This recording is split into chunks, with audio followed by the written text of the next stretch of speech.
प्यारे बीएड प्रथम वर्ष के सभी छात्र एवं छात्राओं, इससे पहले कला क्या है, उसका क्या अर्थ होते हैं, इस पे हम लोगों ने आपस में चर्चा किया था।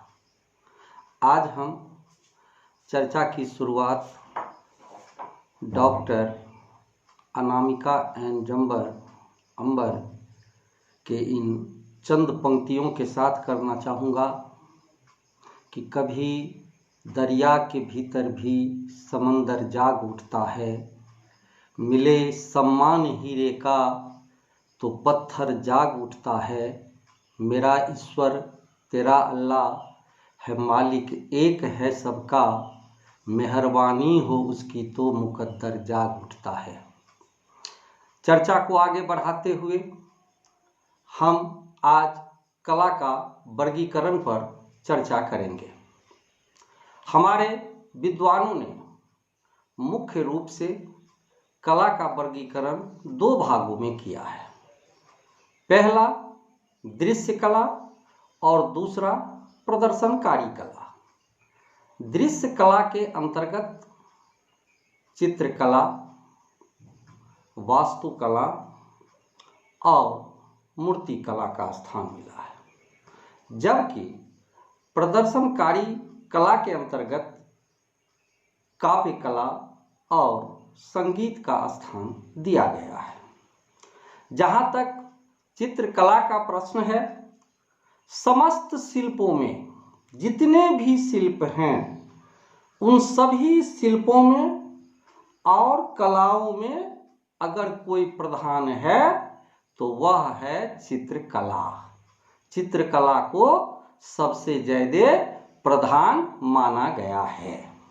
यह माना जाता है कि चित्रकला भौतिक, दैविक एवं आध्यात्मिक भावना का सत्यम शिवम सुंदरम का समन्वित रूप है।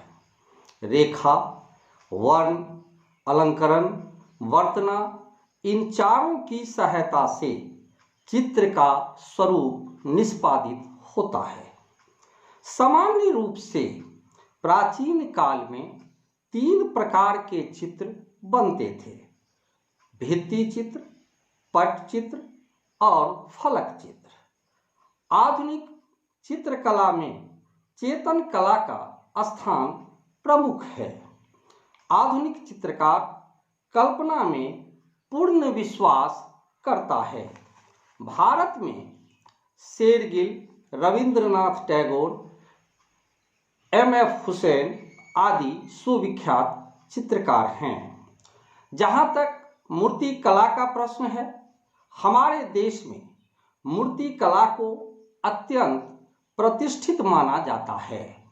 प्राचीन भारतीय मंदिरों की मूर्ति कला पर संपूर्ण विश्व आश्चर्य करता है और मुग्ध हो जाता है। मंदिरों में मूर्ति कला का अत्यंत ही मोहक रूप देखने को मिलता है। उदाहरण स्वरूप अगर हम दक्षिण भारत में जाएंगे तो वहाँ की अगर नटराज की मूर्ति का अवलोकन करेंगे तो उसमें हमें परमात्मा के विराट स्वरूप परिलक्षित होता है। प्राचीन मूर्ति निर्माण में धार्मिक भावना और आस्था का बहुत ही अधिक महत्व था। मूर्ति कला को प्राचीन काल में वास्तुकला के अंतर्गत ही स्थान प्राप्त था। भारतीय मूर्ति कला के 3 प्रमुख प्रयोजन माना गया है, जिसमें पहला स्थान आता है धार्मिक, दूसरा स्मारक और तीसरा अलंकरण। आधुनिक भारतीय मूर्तिकारों में देवी प्रसाद राय चौधरी, शंखो चौधरी, धनराज भगत और राम किंकर को अग्रणी माना जाता है। जहाँ तक वास्तुकला का प्रश्न है, भारतीय वास्तुकला के विकास का स्रोत धर्म ही रहा है। मूर्ति कला और चित्रकला वास्तुकला के अंतर्गत ही स्थान दिया गया था। प्राचीन गुफाओं, मंदिरों आदि में तीनों कलाएं हमें एक साथ देखने को मिलती है। वास्तुकला का सीधा साधा अर्थ होता है उन भवनों की निर्माण कला जहां निवास किया जाता है। वास्तुकला साधारण रूप में स्थान की कला मानी जाती है। सुनियोजित नगर निवेश, पक्की ईंटों के बने सार्वजनिक एवं निजी सड़कें, जल निकास की नालियां सिंधु सभ्यता की वास्तुकला के महत्वपूर्ण उदाहरण हैं।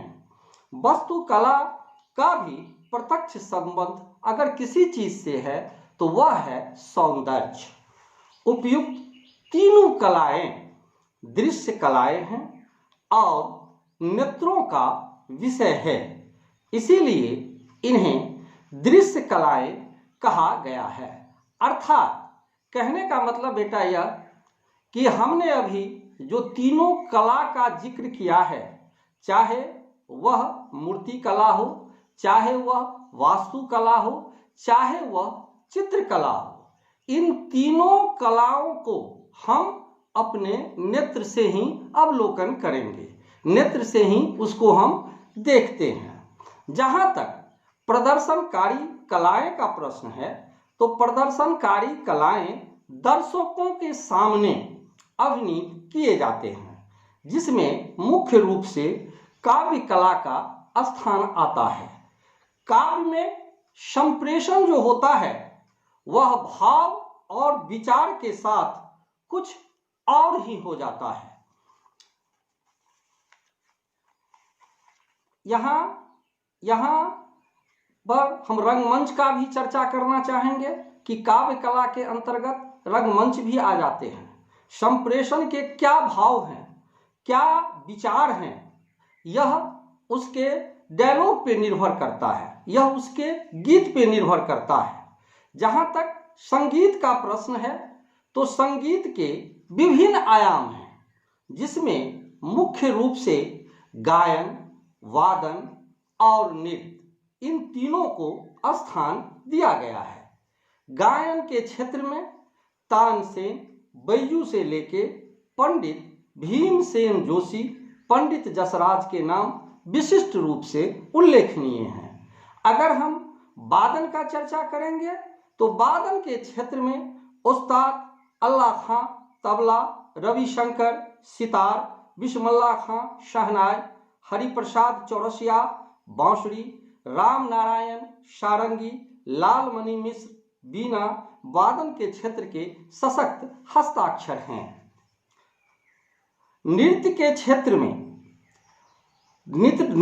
क्षेत्र में उदय शंकर वेले के रूप में, गोपी कृष्ण कथक, बिरजू महाराज कथक, साराभाई भारतनाट्यम, कैलूचरण महापात्र ओडिसी, राधा रानी रेड्डी कुचिपुड़ी आदि अग्रणी कलाकार हैं। आज के समग्र संगीत की दो धाराएं प्रचलित है, पहला शास्त्रीय संगीत और दूसरा लोक संगीत तथा लोकप्रिय संगीत। भारतीय संगीत की आधारशिला आध्यात्मिक है। प्राचीन ग्रंथों का जब हम अध्ययन करेंगे तो संगीत की उत्पत्ति देवताओं के द्वारा हुई है। संगीत सर्वप्रथम ब्रह्मा के पास था। संगीत सर्वप्रथम ब्रह्मा के पास था। ब्रह्मा ने यह कला शिव को दी, शिव ने यह कला सरस्वती को दी। संगीत में एक बात हमेशा ध्यान रखना कि संगीत में कल्पना एवं सृजन की महत्वपूर्ण भूमिका होती है। मानव में कल्पना चित्र शक्ति ही महत्वपूर्ण भूमिका होती है। मानव में निहित चित्र शक्ति ही शब्दों के माध्यम से संगीत का रूप लेती है। जहां तक चित्र कला का इससे पहले जो हमने चर्चा किया है, तो आज मधुबनी पेंटिंग हमारे देश में ही नहीं बल्कि विदेशों में भी अपनी ख्याति का धूम मचा रहा है। आज बहुत से लोग इससे रोजगार से जुड़ चुके हैं और अपनी जीविका का साधन वो चित्रकला के रूप में समझते हैं। अब हम अपनी बातों की समाप्ति डॉक्टर अंजुम के इन पंक्तियों से करना चाहूँगा कि एक बार के मिलने को जो प्यार समझते हैं, पागल हैं मगर खुद को होशियार समझते हैं। चाहत की इबादत को जो रोग समझता है, हम ऐसे मसीहा को बीमार समझते हैं। ये ऊंचे घराने के बिगड़े हुए लड़के हैं जो प्यार के मंदिर को बाजार समझते हैं। इस मुल्क के माथे पर एक दाग है वो अंजुम जो लोग फसादों को व्यापार समझते हैं। धन्यवाद।